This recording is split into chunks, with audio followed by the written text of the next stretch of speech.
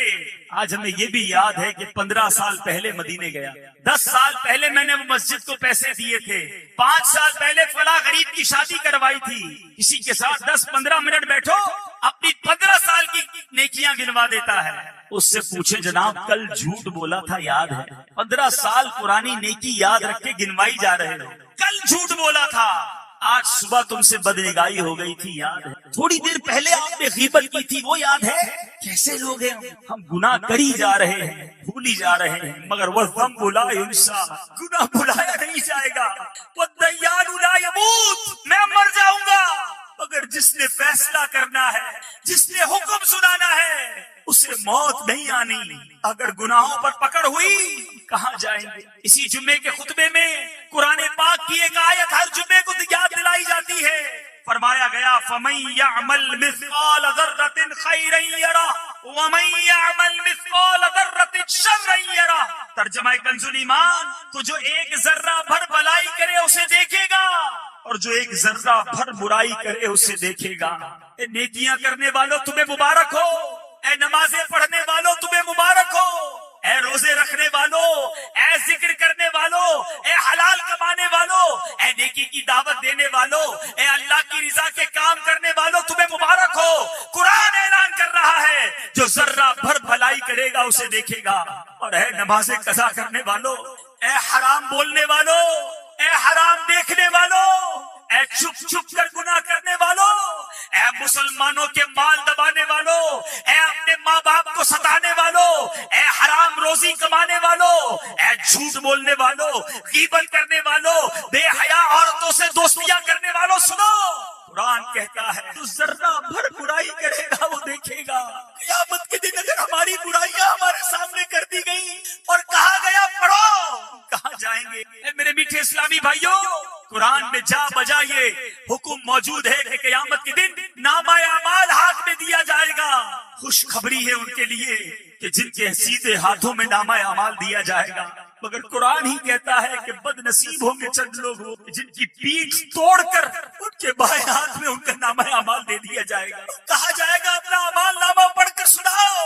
ذرا سوچو تو صحیح ہمارے اعمال نامے میں کیا کیا ہے. ارے چھپ چھپ کر گناہ کیے ہیں، رات کے اندھیرے میں دروازہ بند کر کر کے گناہ کیے ہیں. اگر وہ پڑھنے پڑ گئے تو کہاں جائیں گے؟ اس میدان محشر میں ہمارے آقا بھی ہوں گے، تمام انبیاء کرام بھی ہوں گے، صحابہ کرام بھی ہوں گے، ہمارے غوث اعظم بھی ہوں گے، ہمارے پیر و مرشد بھی ہوں گے، ہاں ہمارے والدین ہوں گے، ہم سے محبت کرنے والے دوست بھی ہوں گے. ہم کیسے اپنی گندی باتیں پڑھ کر سنائیں گے؟ نہ کرو ایسے کام جس کے لیے قیامت کے دن شرمندہ ہونا پڑے، نہ کرو ایسے اعمال کے قیامت کے دن جواب نہ بن پڑے.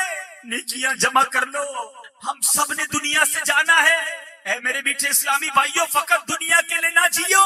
قبر میں تجوری نہیں، کفن میں جیب نہیں، فقط مال جمع کرنے کے لیے نہ جیے. قبر میں ہمارے اعمال ہمارے ساتھ جائیں گے. اے میرے میٹھے اور پیارے اسلامی بھائیوں، آؤ، وہ رب بڑا کریم ہے، آؤ اس سے معافی مانگ لو، آؤ توبہ کر لو، آج رب کی بارگاہ میں سر کو جھکا لو. میرا رب اتنا کریم ہے، بندہ ساری زندگی گناہ کرے، ایک بار سچی توبہ کر لے. حدیث پاک میں آتا ہے التائب من الذنب کمن لا ذنب له، گناہوں سے توبہ کرنے والا ایسا ہے اس نے گناہ کیا ہی نہیں. آؤ آج توبہ کر لو. نامہ اعمال گناہوں سے بھرا ہوا ہے، میں بھی جانتا ہوں، آپ بھی جانتے ہیں، مگر میرا رب اتنا قریب ہے کہ ایک بار سچی توبہ بندہ کر لے، وہ نامہ اعمال کے گناہوں کو معاف کر دیتا ہے. اس کے نامہ اعمال سے وہ گناہ مٹا دیے جاتے ہیں. دنیا میں ہم جرم کریں، ہمارا ریکارڈ لکھ لیا جاتا ہے. میرے رب کی شان دیکھو، بندہ توبہ کرے، رب نامہ اعمال سے سارے گناہ ہی مٹا دے، بلکہ جس پر کرم نواز ہو جائے اس کے گناہ نیکیوں سے بدل دیتا ہے. بس توبہ کرنے کی دیر ہے، سر جھکانے کی دیر ہے، پکا ارادہ کرنے کی دیر ہے. سوچو کب تک آنسو سے لو سچی توبہ. اللہ تعالیٰ کی بارگاہ میں دعا ہے کہ میرے مولا گھر پہ بیٹھے مالک ہم خطا کاروں کو معاف کر. درود پاک پڑھنے کے بے شمار فضائل و برکات ہیں. مسلمانوں کی پیاری امی جان حضرت عائشہ صدیقہ طیبہ طاہرہ رضی اللہ تعالی عنہا سے روایت ہے، رسول رحمت شفیع امت صلی اللہ تعالی علیہ وآلہ وسلم نے فرمایا، جب بندہ مجھ پر درود پاک پڑھتا ہے تو برکت سے ایک فرشتہ اللہ پاک کی بارگاہ میں حاضر، اس فرشتے کے لیے حکم ہوتا ہے کہ اسے میرے بندے کی قبر کے پاس لے جاؤ تاکہ یہ میرے بندے کے لیے مغفرت کی دعا کرتا رہے اور میرے بندے کی آنکھیں ٹھنڈی ہوتی رہے. ذات والا پہ بار بار درود، بار بار اور بے شمار درود. قبر میں خوب کام آتی ہے، بے قصوں کی ہے یار غار.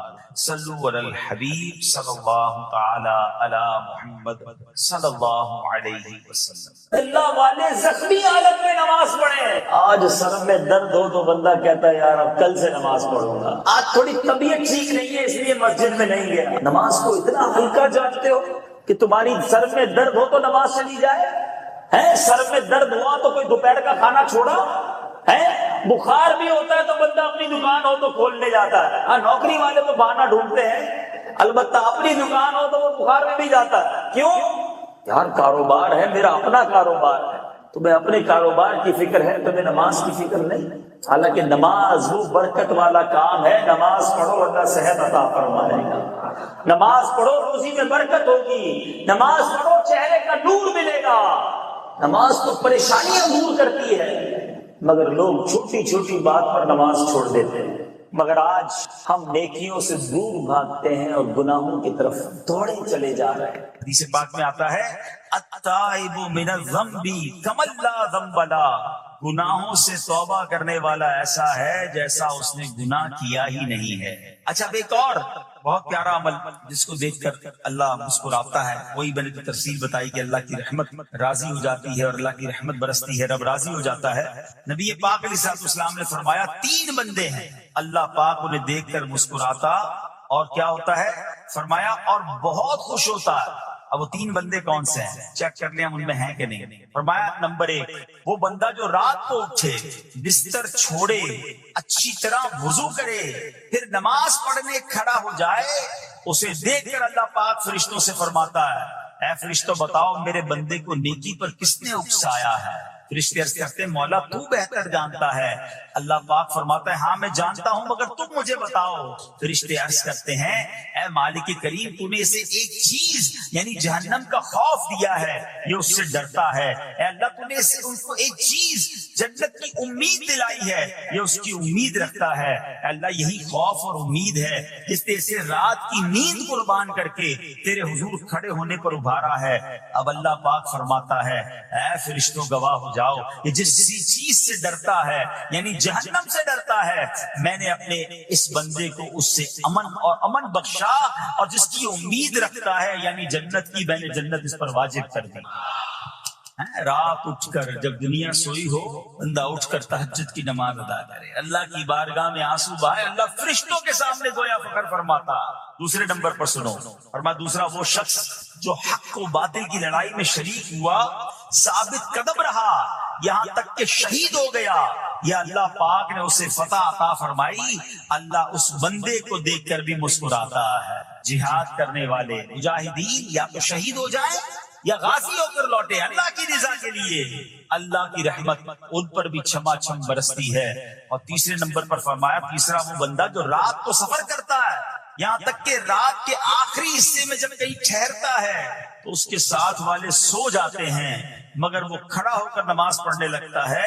اس بندے کو دیکھ کر بھی اللہ پاک مسکراتا ہے. اجتماعی عبادت کے بڑے فائدے ہیں. اجتماع میں آنا، محفل میں آنا، دعا میں شرکت کرنا بہت اچھی بات، مگر اپنی عادت ایسے بھی بنائیں کہ کچھ عبادتیں ایسی کریں کہ میں جانوں اور رب جانوں. یہ جو رات اٹھ کر دعا کا لطف ہے، رات اٹھ کر جو نماز پڑھنے کا لطف ہے نا، جب ساری دنیا سو رہی ہے اور بندہ اپنے رب کی بارگاہ میں حاضر ہے. علماء کہتے ہیں دن کے نوافل کے مقابلے میں رات کے نوافل افضل ہیں، کیونکہ رات سکون ہوتا ہے، رات رکعت قلبی ملتی ہے، سبحان اللہ، رحمت الہی چھماچم برستی ہے. ہمیں کیا کرنا ہے کہ رات تہجد کی نماز کی عادت ڈالے. رمضان میں بن گئی تھی نا، سحری کے لیے اٹھتے تھے تو لوگ تہجد پڑھتے تھے. اللہ کرے کہ یہ عادت بن جائے. کبھی کبھی، اگر ہر روز نہیں ہو سکتا کم از کم کبھی کبھی کریں. اچھا، اگر ایسی کوئی عبادت ہو بھی جائے نا، پھر سب کو بتائیں نا کہ رات اٹھا تھا تو جناب دعائیں بھی کی تو آنسو بھی بہائے. نہیں، ایسا کیا کرو کہ میں جانوں اور رب جانے. اللہ سے باتیں کیا. پیارے پیارے اسلامی بھائیوں، دنوں پہلے ہی کی بات ہے، ایک شور اٹھا کہ ماہ رمضان کا چاند نظر آ گیا. اور جیسے ہی رمضان آیا، مسجدوں کی رونقیں بڑھ گئیں، نمازیوں کی تعداد بڑھ گئی. ایک عجب سما تھا سحری کا، ایک روحانی منظر تھا افطار کا. نوجوان، بوڑھے، بچے، اسلامی بہنیں سبھی عبادت میں مشغول ہو گئی. دیکھتے ہی دیکھتے عشرہ رحمت گیا، عشرہ مغفرت آیا، وہ جدا ہوا. ہمیں لگا کہ ہم عشرہ رحمت اور عشرہ مغفرت میں ویسی عبادت نہیں کر سکے. اب آخری عشرے میں خوب عبادت کر لیں گے، طاق راتیں بھی، مگر غفلت میں وہ آخری عشرہ بھی گزار دی. رمضان ہمیں تڑپا کر، بہاریں لٹا کر، برکتیں عطا کر کے ہم سے اب جدا ہو چکا ہے. اب رمضان یقیناً اگلے سال بھی آئے گا، مگر یہ نہیں پتا کہ ہم رمضان میں ہوں گے یا نہیں. ہمیں یہ بھی نہیں معلوم ہماری مغفرت ہوئی کہ نہیں. ہم رب کریم سے دعا کرتے ہیں کہ اللہ، جن لوگوں نے تجھے راضی کیا ان کا واسطہ ہم سے راضی ہو. کہ رمضان وہ مہینہ ہے، من قام رمضان ایمانا و احتسابا غفر له ما تقدم من ذنبه. یعنی جو ایمان کے ساتھ ثواب کمانے کے لیے رمضان مبارک کے روزے رکھے، اس کے پچھلے گناہ معاف کر دیے جاتے ہیں. اور اب شوال کا مہینہ آیا نا، حدیث پاک میں ہے کہ جس نے رمضان کے روزے رکھے پھر 6 دن شوال میں روزے رکھے تو گناہوں سے ایسا پاک ہو جاتا ہے جیسا کہ ماں کے پیٹ سے آج ہی پیدا ہوا. تو وہ روحانیت، وہ برکت جاری رکھنی ہے. ابھی تو روزے بھی رکھنے ہیں نا، انشاءاللہ نفلی روزے رکھیں گے، 6 روزے رکھ لیں گے تو انشاءاللہ یہ برکت بھی حاصل ہو جائے.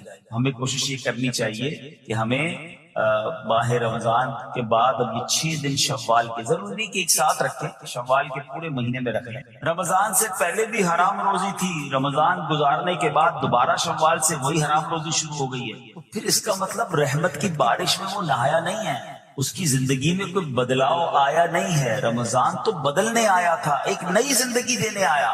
لیکن دیکھنا یہ ہے کہ کیا ہمیں وہ نئی زندگی ملی یا ہم پھر اسی پرانی روٹین پر، وہی گناہوں بری عادتیں، وہی بری عادتیں، وہی نگاہوں کے گناہ، وہی زبان کے گناہ، وہی کانوں کے گناہ. یہ غور کرنا ہے. اتنا بڑا انعام ملنے کے بعد بندے کو بدلنا چاہیے. مہینہ بندہ کہتے نا کسی بیماری سے نکل کر آتا ہے تو بندہ کہتا نہیں یار اب یہ کام نہیں کرنے. بیماری کے بعد مجھے پتا چلا کہ کتنا مشکل ہے، میں نے یہ والے کھانے نہیں کھانے، میں نے یہ والے. کسی بھی جگہ ایک مہینہ کوئی گزار لے، چاہے وہ ہاسپٹل میں گزار لے، چاہے کسی اچھی صحبت میں گزار لے، چاہے کہیں اچھے کہتے نا انسٹیٹیوٹ میں گزار لے، تو اس کی زندگی میں خوب بڑا امپیکٹ آ جاتا ہے، زندگی بدل جاتی ہے. ہمیں تو پورا مہینہ رحمت کے سمندر میں رکھا گیا تھا، رحمت کی بارش میں رکھا گیا تھا. صبح بھی رحمت، شام بھی رحمت، افطار بھی رحمت، سحری بھی رحمت. دعائیں قبول ہو رہی تھی، راتوں کو ایک عجب رونق تھی. ماشاءاللہ ہزاروں لاکھوں عاشقان رسول نے، بلکہ آل اوور دا ورلڈ دیکھے تو شاید کروڑوں لوگوں نے اعتکاف کیا.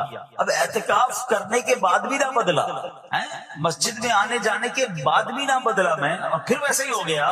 پھر قصور کس کا ہے؟ قصور صرف میرا ہوا نا. یاد رکھیے قصور بارش کا نہیں ہوتا، زمین کا ہوتا ہے. رحمت کی بارش تو برسی، جو زمین نرم تھی اس نے پھول اگا دیے، جو زمین زرخیز تھی اس نے کھیت اگا دیے.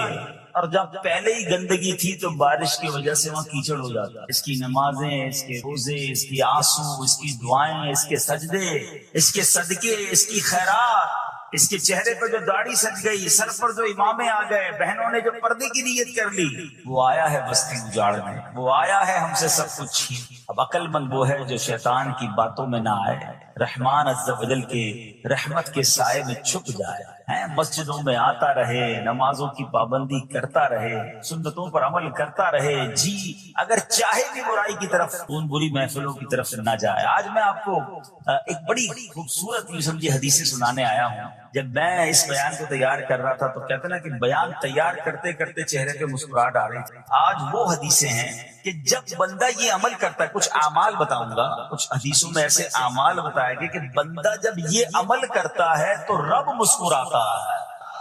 عمل تو بعد میں سنیں گے، یہ فضیلت سن کے کیسی مزہ آ رہا ہے. اللہ مسکراتا ہے اپنے اس بندے کو دیکھ کر جو یہ عمل کرتا ہے. ہاں ایک وضاحت کر دوں کہ یقیناً اس کا مسکرانا ایسا نہیں ہے جیسا ہمارا مسکرانا ہے. اللہ پاک جسم اور جسم کے لوازمات سے پاک ہے, اس کی شان بہت اونچی ہے, مگر ہر احادیث میں جب جہاں جائے لفظ آیا نا کہ رب مسکراتا ہے تو اس کا مطلب یہ کہ اللہ بندے کے اس کام سے بہت راضی ہو جاتا ہے, اس پر رحمتیں نازل. سبحان اللہ.